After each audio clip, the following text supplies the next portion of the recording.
Get some more analysis on this and speak to Jeff Smith. Jeff, so we saw there that the Indian Prime Minister did not mention the issue of Kashmir. Why is it? Is it because he is under absolutely no pressure to do so by bigger powers?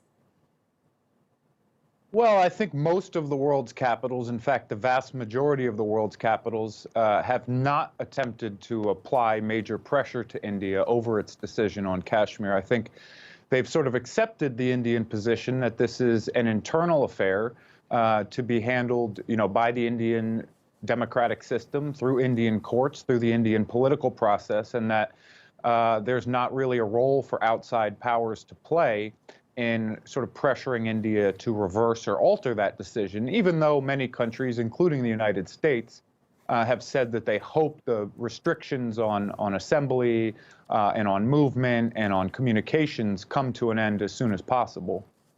And so what do you think was Narendra Modi's agenda there at the United Nations General Assembly?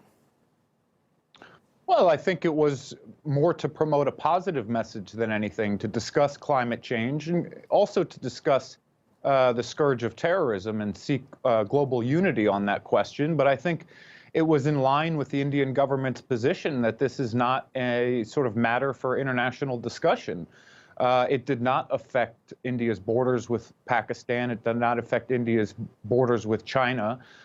So I was really not surprised to see Prime Minister Modi avoid going deeply into the discussion on Kashmir.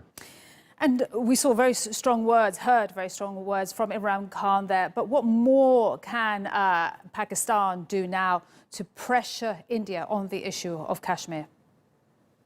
I'm not certain there's much more it can do, aside from just trying to raise awareness, as Prime Minister Khan did during his speech. They sought intervention, at first from China at the United Nations Security Council, and that was largely unsuccessful because most of the other members of the Security Council effectively sided with India that this was an internal matter.